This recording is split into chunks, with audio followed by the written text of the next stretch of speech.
जागो जागो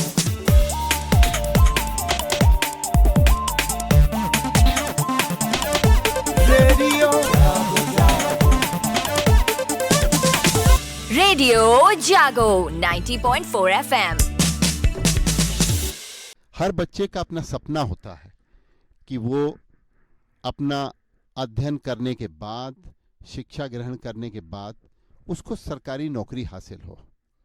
और सरकारी नौकरी हासिल करने के लिए हर बच्चे को जो तैयारी करनी पड़ती है, उस तैयारी के ऊपर आज हम लोग चर्चा करेंगे कि कौन कौन सी बड़ी सर्विसेज के लिए, सरकारी नौकरियों के लिए तैयारी किस तरीके से करें। आज हमारे साथ हरदोई की एक बहुत बड़ी शान हमारे बीच में हैं आयुष गुप्ता जी। अभी आयुष ने आईएएस सिविल सर्विसेज की परीक्षा ही पास नहीं करी, बल्कि इंटरव्यू होने के बाद में आपका अब सिलेक्शन हो गया है और अब आप प्रशिक्षण के लिए जाने वाले हैं। सबसे पहले हम उनसे जानना चाहेंगे कि उन्होंने अपनी पढ़ाई कैसे शुरू की और कैसे वो उस मुकाम पे पहुंचे। हमारे देश की सबसे बड़ी जो नौकरी मानी जाती है, जो सरकारी नौकरी मानी जाती है, वो आईएएस मानी जाती है। इसके बारे में आप बताइए। सर्वप्रथम अभय शंकर जी का मेरा बहुत बहुत धन्यवाद, उन्होंने इतना शानदार इंट्रोडक्शन दिया। मैं अपनी जो मेरी शिक्षा रही है, पूरी जो जर्नी रही है, उसके बारे में शुरुआत से बताना चाहूँगा कि मैंने जो अपनी प्रारंभिक शिक्षा है वो अपने कस्बे माधोगंज से लखनऊ पब्लिक स्कूल से ही ग्रहण की। और उसके बाद मैंने ग्रेजुएशन के लिए आईआईटी जेईई की तैयारी की और 2013 में आईआईटी कानपुर में सिविल इंजीनियरिंग में अपना दाखिला लिया और 2017 में वहाँ से मेरा ग्रेजुएशन कंप्लीट हो गया। वहीं पर जो आईआईटी कानपुर में, क्योंकि मेरा जो एक्सपोज़र था पूरा वो काफ़ी वाइड था, हर एक फील्ड के लोग जो एक्सपर्ट्स थे उनके साथ उठना बैठना, मिलना जुलना और उनके जो एक्सपीरियंसेस थे उनको शेयर करते थे, वो टॉक्स होती थी, सेमिनार्स होते थे। तो वहीं से मैंने अंतिम वर्ष में ये निश्चय लिया था कि मुझे सिविल सेवा ज्वाइन करना है, क्योंकि जो सिविल सेवा की जो डिमांड्स हैं और जो सिविल सेवा की हमसे डिमांड है, एक एस्पायरेंट से डिमांड है, एक ऑफिसर से डिमांड है, मुझे लगता था कि मैं उनको पूरा फुलफ़िल करता हूँ। और जो मुझे जीवन में अपने चाहिए था कि लोगों की सेवा करने का एक जो मौका है, इतनी कम उम्र में मिल पाए और इतने बड़े लेवल तक मिल पाए, वो क्योंकि सिर्फ सिविल सेवा ही हमें प्रोवाइड कराती, तो इसके लिए मैं 2017 के बाद से दिल्ली चला गया था और वहीं से मैंने तैयारी शुरू की। तैयारी के दौरान मैंने मेरा ऑप्शनल सब्जेक्ट का चयन करना होता है, तो मैंने उसके लिए अपना गणित विषय का चयन किया था। और जो सामान्य अध्ययन जीएस जिसको बोलते हैं, जनरल स्टडीज़, उसके लिए मैंने कोई कोचिंग वगैरह नहीं ज्वाइन की और उसकी तैयारी स्वयं से करी। और उसके बाद जो पहला अटेम्प्ट था 2018 में दिया और इस बार 2022 में जो था मेरा 5वां अटेम्प्ट था और इस बार फाइनली मुझे सफलता मिली। सफलता जो है एग्ज़ाम क्वालिफाई करने के एस्पेक्ट में देखें तो मिली। बाकी जो यूपीएससी की पूरी जो जर्नी थी वो एक इतनी उतार चढ़ाव भरी जर्नी थी, इतने सारे जो लाइफ लेसन्स हैं वो वहाँ पे जो सीखने को मिले, तो मुझे लगता है कि वो अपने आप में जो पूरी जर्नी है वो भी एक सफलता ही थी। कि मैं अपने आप को ये सौभाग्यशाली भी मानता हूँ कि मेरे जो पेरेंट्स थे वो लगातार मुझे सपोर्ट कर रहे थे और किसी तरीके की फाइनेंशियल नीड्स हो, इमोशनल नीड्स हो, तो उसके लिए भी जो मेरा अपना सर्कल था वो मेरी सहायता कर रहा था हर एक जगह पर। ये एक ऐसी जर्नी है जो काफ़ी उबाऊ हो जाती है एक समय के बाद। यदि आपका प्रथम या द्वितीय प्रयास में हो गया तब तो आप बहुत ही ज़्यादा सौभाग्यशाली हैं, मगर जब वो तीसरे, चौथे, पाँचवें, छठे अटेम्प्ट तक पहुंचती है बात, तो क्योंकि आपको लगातार जो सिलेबस है वो सेम है, सेम टेक्स्ट बुक्स हैं और हर साल आपको बार बार उन्हीं को पढ़ना है, तो ये जो है बहुत ही धैर्य और सब्र की यहाँ पे जो परीक्षा है, मतलब जो हम लोग एग्ज़ाम लिख रहे हैं और वहाँ पे जो हमें मार्क्स मिल रहे हैं वो तो एक अलग एस्पेक्ट है। उसका तो एक रिज़ल्ट हमारा एक डिजिट से आ जाता है कि हाँ इसको इतने नंबर मिले, इस सब्जेक्ट में इतने नंबर मिले, मगर उसके अलावा जो आपकी पूरी लाइफ स्टाइल है और जो आपकी पूरी जर्नी है, उसमें हर एक क्षण एक परीक्षा की तरह है और आपको सजग रहना है, आपको डिसिप्लिन रहना है पूरे प्रोसेस में। अगर हम किसी भी समय पर अपने पथ से डिगते हैं, किसी भी समय हम डिस्ट्रैक्ट होते हैं, दूसरी चीज़ों के आकर्षण में पढ़ते हैं, मेरा ये अपना पर्सनल ओपिनियन है कि इस तैयारी में वहाँ से दिक्कतों का सामना करना पड़ता है, क्योंकि हर एक दिन आपको न्यूज़पेपर्स पढ़ने हैं, हर एक दिन आपको जो आपका स्टैटिक सिलेबस है उसको पढ़ना है, और फिर जो यूपीएससी की डिमांड है लगातार एनालिटिकल होती जा रही है, लगातार उसमें जो आपकी अंडरस्टैंडिंग है वो ब्रॉड करनी पड़ेगी आपको, आपका जो पर्सपेक्टिव है वो काफ़ी ब्रॉड होना चाहिए। मैंने 5 बार प्रीलिम्स की परीक्षा दी, 4 बार मैंने मेंस की परीक्षा लिखी, और 3 बार मैं इंटरव्यू पहुंचा। ये इस बार मेरा जो तीसरा इंटरव्यू था, और फाइनली इस बार मुझे सक्सेस मिली। और जब ये सक्सेस मिली, रिज़ल्ट आया, तो रिज़ल्ट के पहले ये चीज़ था कि हो तो जाएगा ही। और जो सबसे बड़ी खुशी इस बात की थी कि जो है अब दोबारा एग्ज़ाम अभी नहीं देना है, क्योंकि आप एग्ज़ाम देते देते आपको एक थोड़ा सा उबाऊ, एक थोड़ी सी थकान भी होने लगती है कि आखिर कब तक आप ये करते रहेंगे। और क्योंकि यहाँ पे भी मैं ये एक बात शेयर करना चाहूँगा कि बहुत सारे जो अभ्यर्थी हैं हमारे, वो प्लान बी की बात करते हैं, क्योंकि यूपीएससी की जो तैयारी है बहुत ही अनप्रिडिक्टेबल है। मजाक में सब लोग यूपीएससी का जो यू है, जिसका वैसे तो यूनियन होता है, मगर मजाक में वो बोलते हैं कि अनप्रिडिक्टेबल है, क्योंकि जो पेपर का पैटर्न है वो काफ़ी सब्जेक्टिव है। और जब भी सब्जेक्टिव पैटर्न होता है तो आपके मार्क्स किस तरीके से आएंगे, आपका एग्जामिनर कौन होगा, आपके आगे पीछे की कौन सी कॉपीज़ हैं, इन सब बातों पर बहुत कुछ निर्भर करता है। तो आपका जो पेपर सबसे अच्छा जाता है और मार्क्स जो है उसी में सबसे कम आते हैं, और जो आप सोच रहे थे कि अरे ये तो ख़राब हो गया, उसमें मार्क्स बहुत अच्छे आ गए। तो इस तरीके से ये पूरी जर्नी रही। तो मैं जब प्लान बी की बात कर रहा था तो मेरा कोई प्लान भी नहीं था। मैं इस सिविल सेवा के लिए एडिक्ट था। मुझे पता था कि मैं कैपेबल हूँ, अपने इंस्टिंक्ट्स पे मुझे ट्रस्ट था, और ये कहीं ना कहीं मुझे कचोटता था कि आखिर सब कुछ सही करने के बावजूद इतने साल क्यों लग रहा है। इसका तो कोई उत्तर नहीं है, क्योंकि कुछ ना कुछ गलतियाँ रहीं, हमेशा रहीं। उस वजह से जो गाड़ी है वो लेट होती चली गई। क्योंकि जो संघ लोक सेवा आयोग जो ये सिविल सेवा परीक्षा करा रही है, तो लास्ट ईयर 1022 पद टोटल, जिसमें 20 सेवाएं शामिल थीं। भारतीय प्रशासनिक सेवा, भारतीय पुलिस सेवा, भारतीय विदेश सेवा, भारतीय राजस्व सेवा एवं अन्य। तो पूरे देश भर से 10 लाख से ज़्यादा, इस बार 13 लाख बच्चों ने, अभ्यर्थियों ने फॉर्म भरा था प्रीलिम्स का।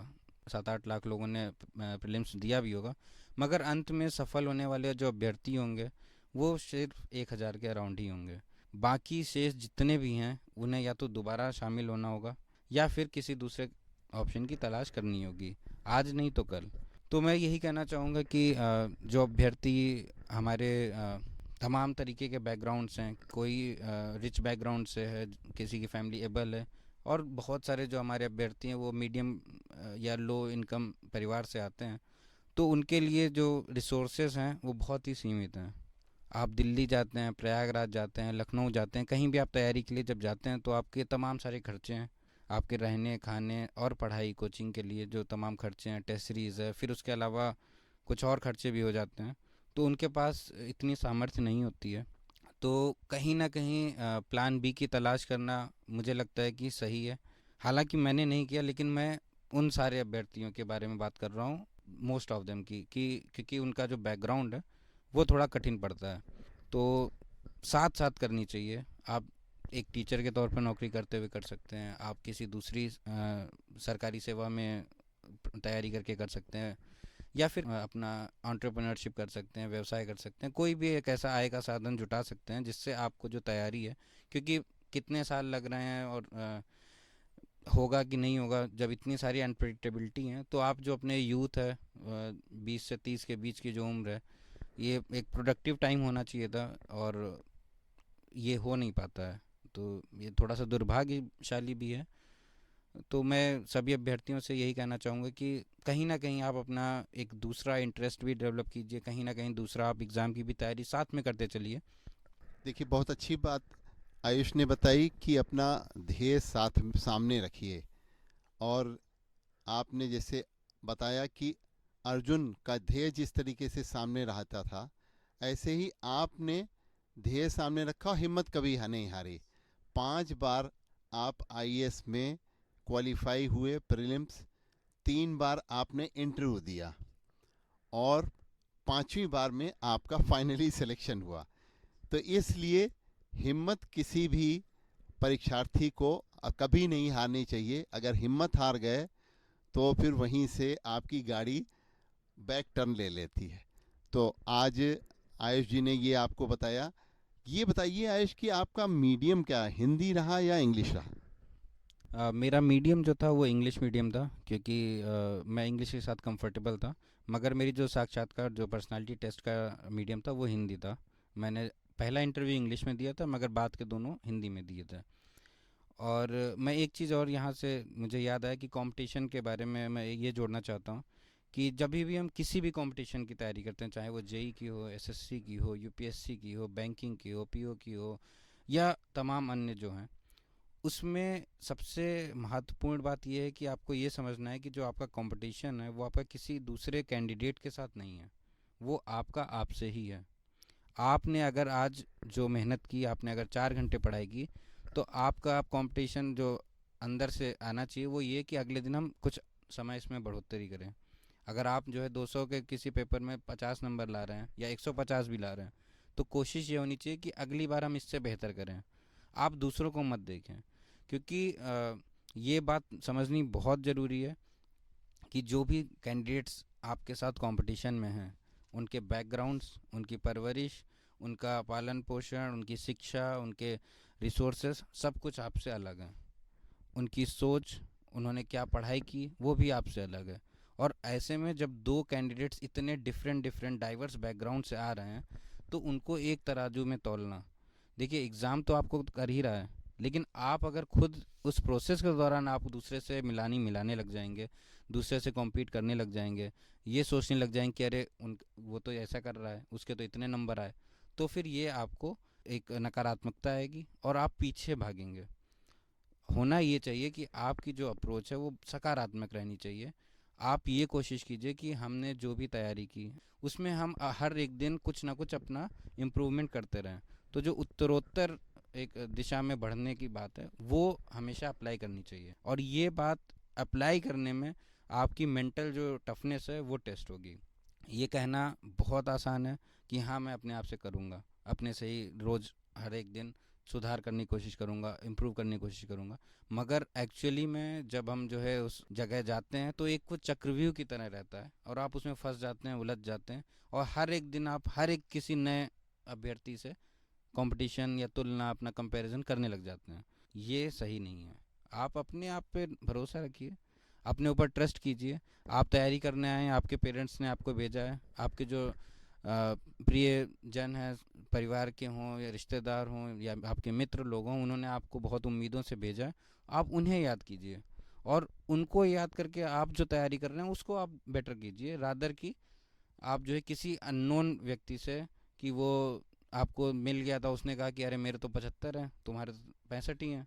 हाँ, कंफ्यूज करते हैं आपको। आप जो है पूरी तरीके से जब वो भ्रम फैलता है दिमाग में, तो फिर आप ये नहीं सोचते कि हमें पढ़ना है, आप ये सोचते हैं उसके इतने क्यों आ गए।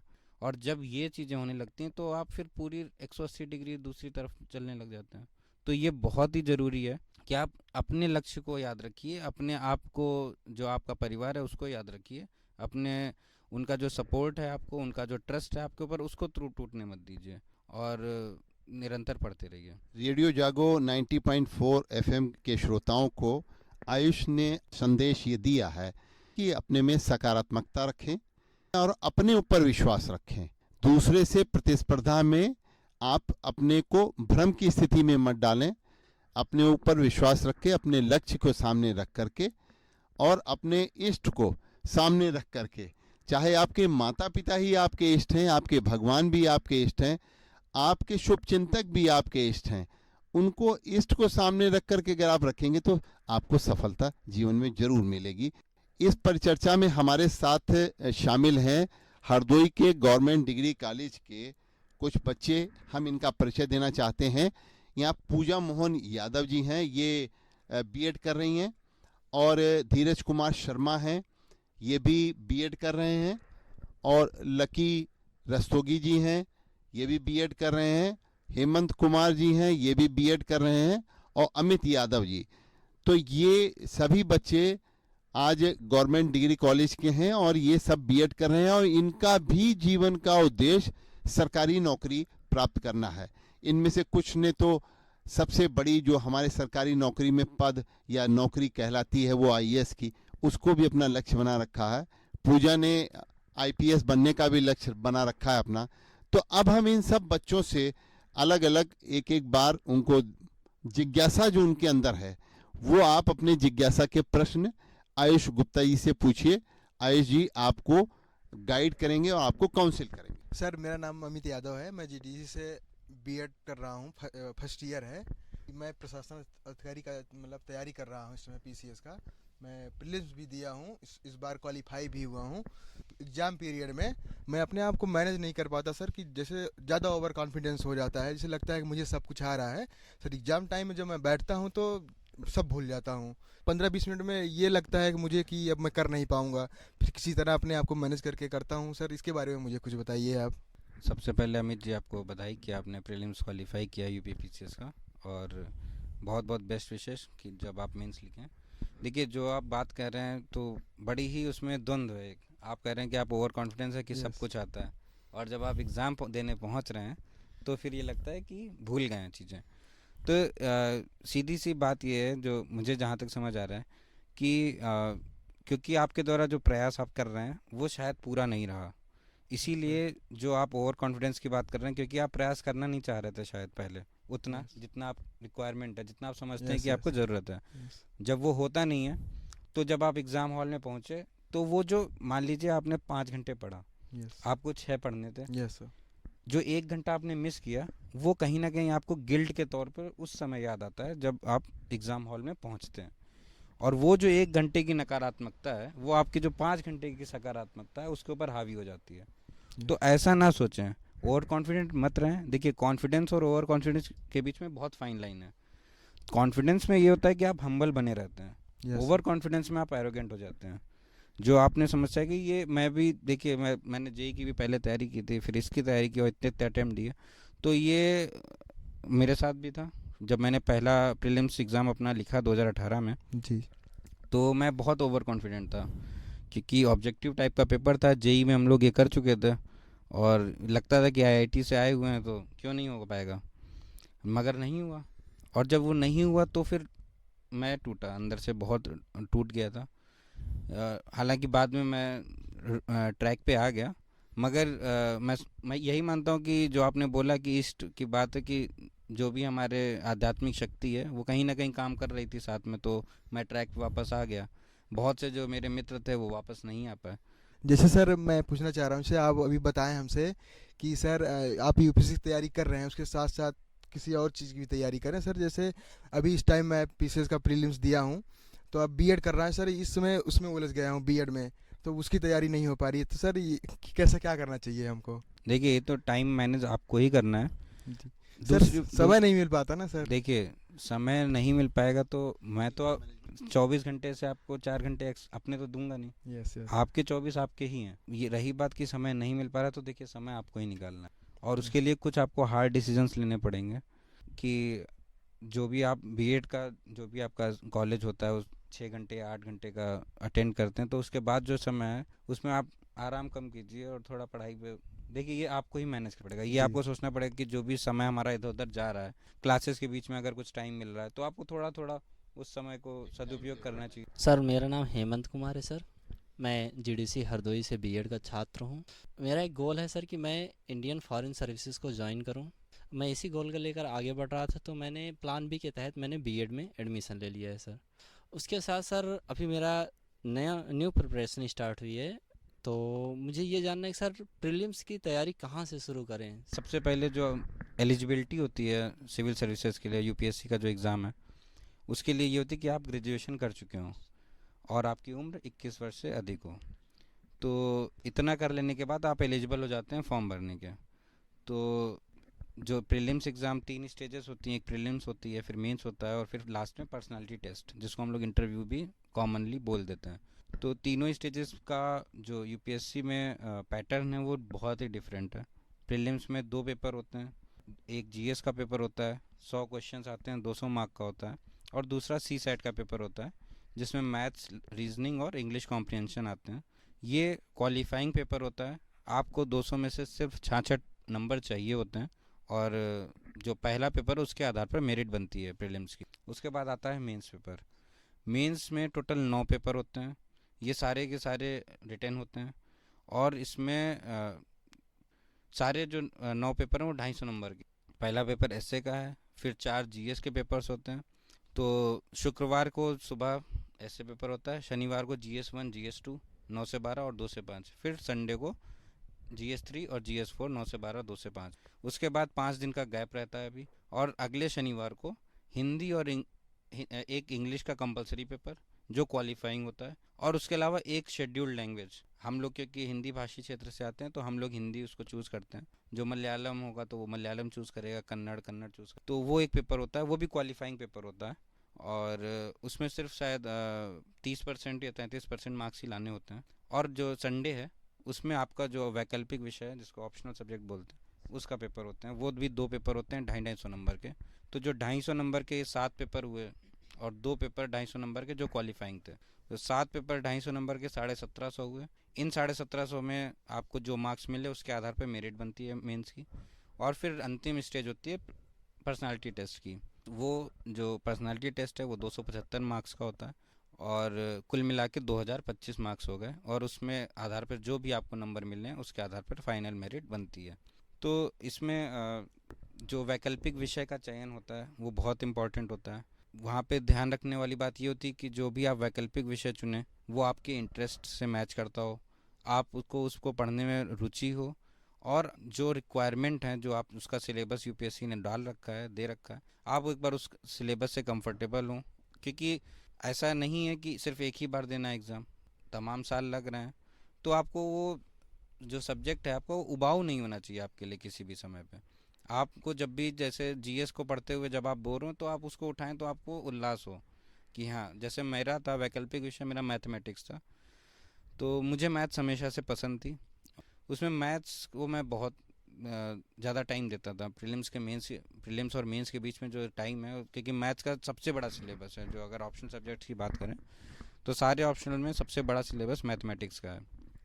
और जो इस समय पैटर्न है यूपीएससी में, जैसे जो इंजीनियरिंग सब्जेक्ट्स हुए या साइंस के सब्जेक्ट्स हैं, math physics chemistry biology medical sciences, तो इनमें जो मार्किंग होती है वो इस तरीके की होती है कि जो भी आपके न्यूमेरिकल्स किए, सवाल सॉल्व किए, अगर आपका सारे प्रोसेस सही है, पूरा प्रोसीजर सही हो और आंसर फाइनल आंसर भी करेक्ट हो तो आपको मार्क्स मिलते हैं। अगर कहीं पर भी कोई त्रुटि हुई तो आपको 0 मिलेगा। तो जबकि ह्यूमैनिटी में ये रहता है कि आपने कोई क्वेश्चन लिखा, उसकी डिमांड कुछ थी, आपको शायद नहीं फुलफ़िल हुई, तो 15 में मान लीजिए 8 मिलने थे, अब 3 मिल जाएंगे। मगर मैथ्स के साथ ऐसा नहीं है, या अन्य जो, तो ये काफ़ी महत्वपूर्ण है कि आप इंटरेस्ट और उसके जो मार्क्स कैसे मिल रहे हैं, किस तरीके की तैयारी करनी है, उसको समझ के पूरा अंडरस्टैंड करें, समझ लें, और फिर ये डिसाइड करें कि हमारा ऑप्शनल सब्जेक्ट कौन सा हो। Thank you sir. सर मेरा एक और क्वेश्चन है सर, कि जैसे मैं सर प्रीलिम्स की तैयारी कर रहा हूँ सर, तो क्या इसी के साथ मेंस की भी स्टार्ट कर देनी चाहिए? देखिए, ये सवाल बहुत ही कॉमन क्वेश्चन है कि प्रीलिम्स और मेंस की तैयारी साथ साथ करें, अलग अलग करें, या किस समय करें। तो देखिए, ये पूरी जो प्रिपरेशन है वो इंटीग्रेटेड है। आपको ना सिर्फ प्रीलिम्स मेंस बल्कि अपनी पर्सनालिटी पे भी लगातार इम्प्रूवमेंट करना चाहिए। पर्सनालिटी का इम्प्रूवमेंट के ये तात्पर्य नहीं है कि आप जिम ज्वाइन कर लें तुरंत जाके, मगर इस तरीके से कि आपका जो थिंकिंग है, आपका जो थॉट प्रोसेस है वो ब्रॉड हो।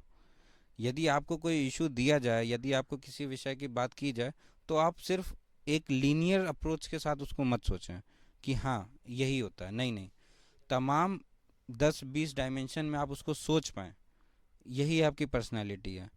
और जो पर्सनालिटी टेस्ट में जो चेक होता है, तो देखिए वो भी अगेन यूपीएससी अपने नोटिफिकेशन में काफ़ी सारी जो क्वालिटीज़ हैं उसको मेंशन करती है, और उन सारी क्वालिटीज़ को चेक कर पाना कितना फिजिबल होता है ये तो मुझे नहीं पता, मगर एक जो कॉमन बात जो तमाम ब्यूरोक्रेट्स ने भी मुझे बताई कि हम ये चेक करना चाहते हैं कि ये थॉट प्रोसेस क्या है।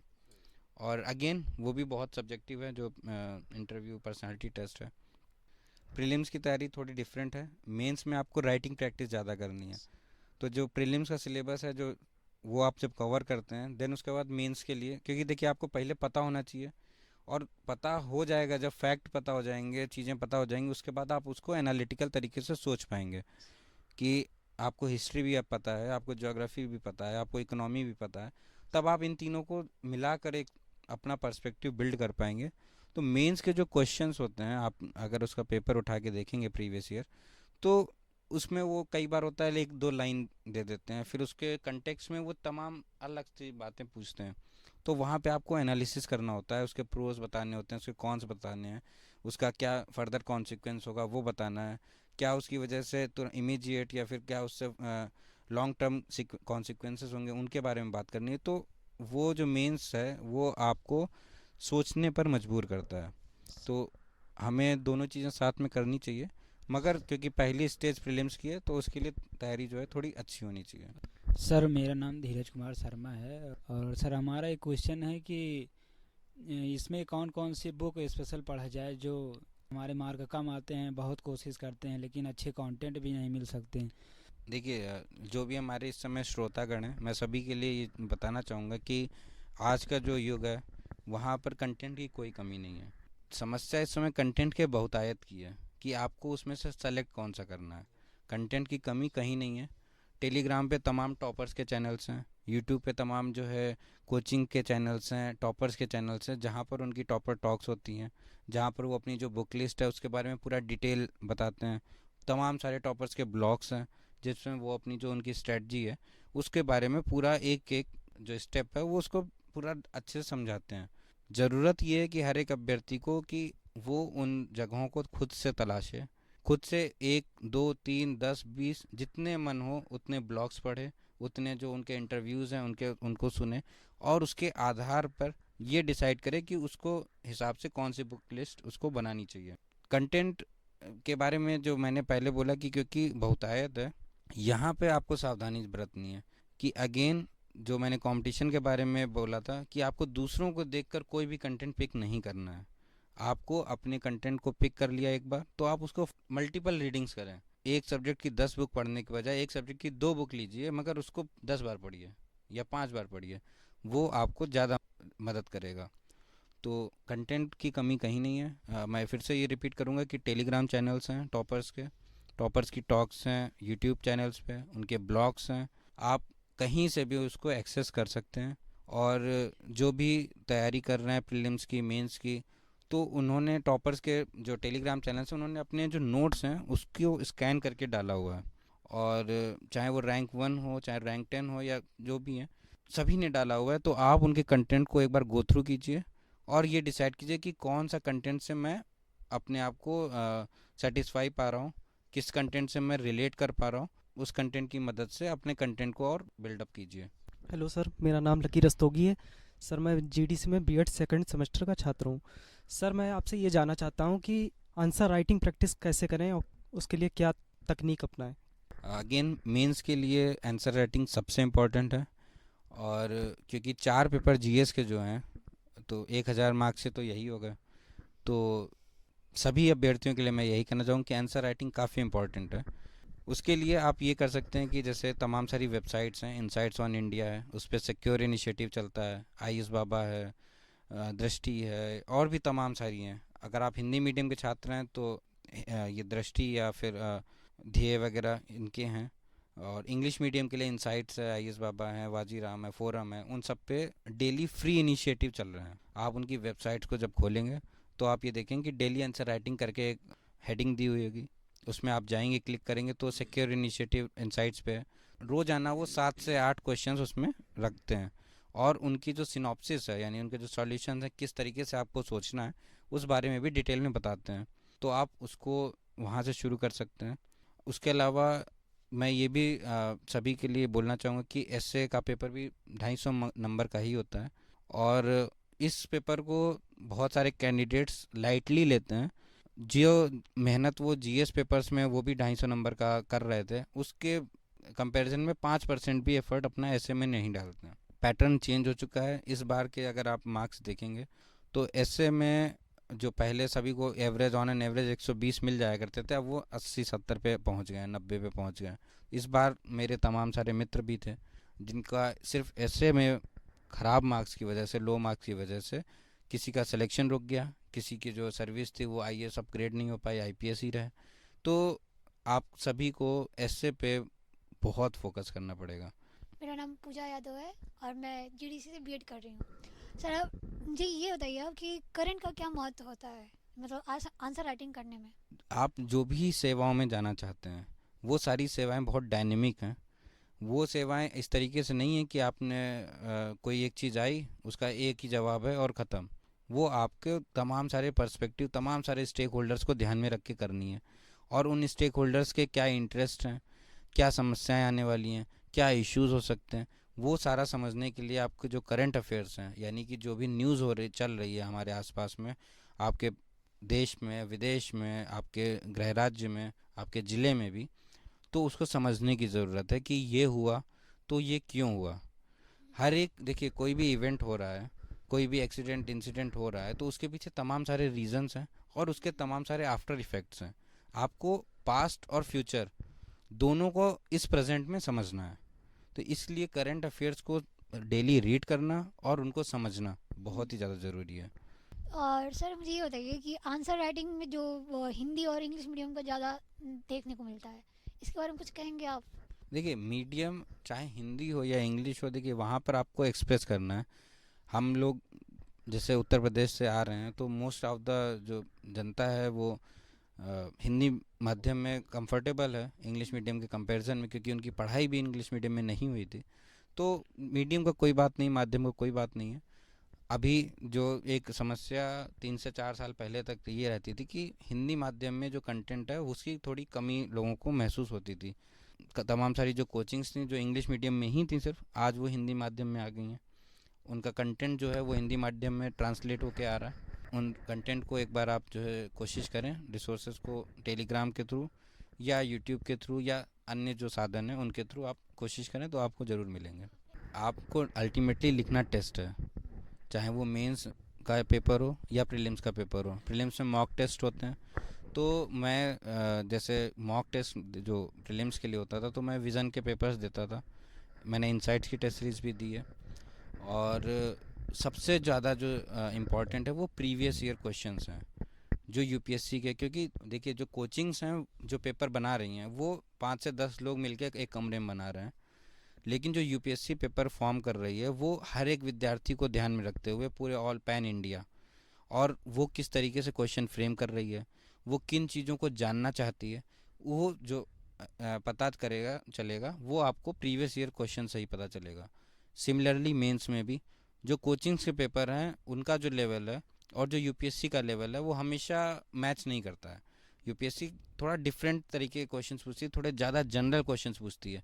उसमें आपको ऐसा नहीं है कि बहुत ही फैक्ट बेस्ड कोई क्वेश्चन आए एक बीच में 1 या 2 क्वेश्चन हुए ऐसे, मगर जो 18 क्वेश्चन है वो जनरल होते हैं। जनरल जब क्वेश्चन होता है कोई भी, तो उसके बारे में कुछ भी लिखा जा सकता है क्योंकि वो जनरल क्वेश्चन है। वहाँ पे जो अब मार्क्स मिलेंगे वो उस कैंडिडेट को मिलेंगे जो सबसे कम शब्दों में सबसे ज़्यादा जानकारी दे रहा हो।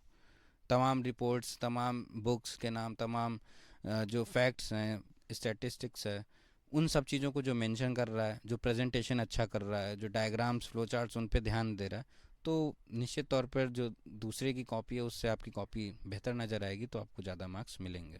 तो रेडियो जागो 90.4 FM स्टूडियो के श्रोताओं को आज कंपटीशन के बारे में बहुत अच्छी जानकारी प्राप्त हुई।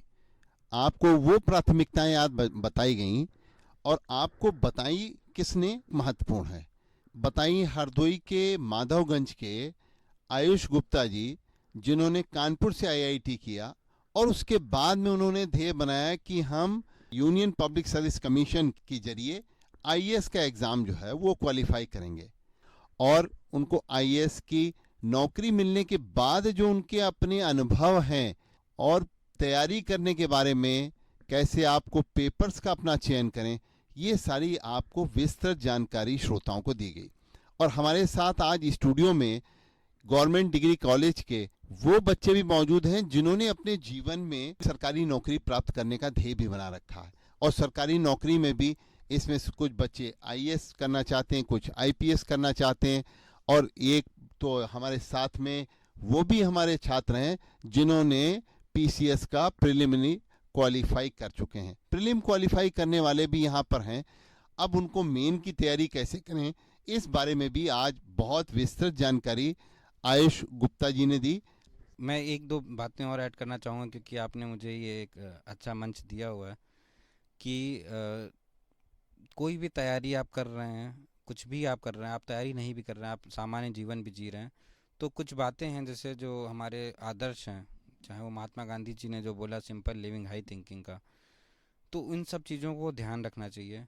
और जो हमारा खासकर जो युवा वर्ग है, जो आजकल समाज में तमाम तरीके के व्यसन फैल रहे हैं, चाहे वो नशा हो, नशे में तंबाकू से लेकर सिगरेट और शराब सब सेवन करने लग गए हैं, और उसके अलावा मोबाइल पे आजकल लोग गेम्स खेलने लग गए, इतना ज़्यादा वो एक एडिक्शन हो गया है। लोग टिकटॉक रील्स और तमाम ऐसी चीज़ें कर रहे हैं, एक बात मुझे समझ नहीं आता कि ऐसा क्यों कर रहे हैं, मगर कर रहे हैं, और ये चीज़ मुझे बड़ी व्यथित करती है, विचलित करती है। तो मैं तमाम जो मेरे युवा साथी हैं जो आज सुन पा रहे हैं, मैं उनसे यही रिक्वेस्ट करना चाहूँगा कि आप एक बार ठहरें, एक बार आप रुकें, जो भी आप कर रहे हैं आप उस बारे में सोचें कि आपका जो कर रहे हो उसका जो फ्यूचर है वो क्या है, उसके क्या कॉन्सिक्वेंसेस हैं। और जो नशा प्रवृत्ति है वो कि जो लोग एक दूसरे को देखा देखी शुरू करते हैं, फ्री में मिलती है पहले, फिर बाद में आप उसके आदी हो जाते हैं और फिर आप उसके लिए कुछ भी करने को रेडी हो जाते हैं। देखिए, हर तरीके से आपको नुकसान है। आपके जो माता पिता हैं उनको शर्म आती है, उनका सर झुकता है। जो आपके मित्र लोग हैं वो एक समय तक आपका साथ देंगे, फिर आपको छोड़ देंगे, क्योंकि उन्हें पता है कि आप आदी हो चुके हैं। उन्होंने हो सकता है आपको पहले शुरू में आर्थिक तौर पे मदद की हो, मगर वो हर समय नहीं करेंगे। फिर तीसरी बात, क्योंकि आप जब नशे के आदी हो गए तो आपकी जो प्रोडक्टिविटी है वो शून्य हो जाएगी, आप कुछ भी नहीं कर पाएंगे। जब ये तरीके आप अपनाएंगे तो फिर जो हमारा लॉ एंड ऑर्डर सिस्टम है कहीं ना कहीं आप पकड़े जाएंगे, आपके ऊपर कोई कार्रवाई होगी, और फिर जो समय है, जो आपका जीवन है, वो एक जिसको एक आपको एक वरदान की तरह होना चाहिए था, वो एक आपके लिए अभिशाप बन जाएगा। तो आप उस चीज़ को पहचानें कि जो भी आप जिस भी चीज़ के आदी हैं, अगर आप कर रहे हैं ऐसा, या आपके आसपास के लोग कर रहे हैं, तो उनको रोकें, और ये माने कि ये जो सारा व्यसन है वो एक अभिशाप की तरह है। इस चीज़ को आप लोग सभी लोग जितना जल्दी समझेंगे, मुझे लगता है कि जो हमारा समाज है, हमारा जो एक नया भारत का जो संकल्पना है, हम उसे अच्छे से साकार कर पाएंगे। मेरी आप सभी के लिए यही शुभकामनाएं। देखिए, धन्यवाद। बहुत अच्छा लगा कि आप आईएएस सिर्फ प्रशासनिक सेवाओं के लिए नहीं बने हैं, बल्कि एक आप अच्छे काउंसलर भी हैं, क्योंकि आपके मन में युवाओं के प्रति जो आज दिग्भ्रमित हो रहे हैं, उनके प्रति जो अंदर से पीड़ा है, वो आपकी इस बात से जाहिर हो रही थी, क्योंकि आज नशे की प्रवृत्ति युवाओं में जो बढ़ रही है, उसकी वजह से वो अपने उद्देश्य, अपने ध्येय से हट रहे हैं। और आपके अंदर वो पीड़ा है कि कोई भी अपने उद्देश्य ध्येय से न हटे, और ये देश का युवा देश की शक्ति कैसे बनेगा, और ये देश का युवा अपने देश को ही नहीं, विश्व के मानचित्र पे हमारे जैसे बहुत से युवाओं ने वहाँ पर अपना नाम कमाया है। तो आज उसके प्रति हमको क्या सजगता बरतनी है, इसके बारे में भी आपने बहुत अच्छी राय जाहिर की, और युवाओं के प्रति ये जो सीख आपने दी है, इसको हमारे श्रोता जो युवा हैं वो ज़रूर ध्यान में रखेंगे। और 90.4 FM स्टूडियो की तरफ से फिर मैं एक बार अभय शंकर गौड़ आपको बहुत बहुत धन्यवाद देता हूँ।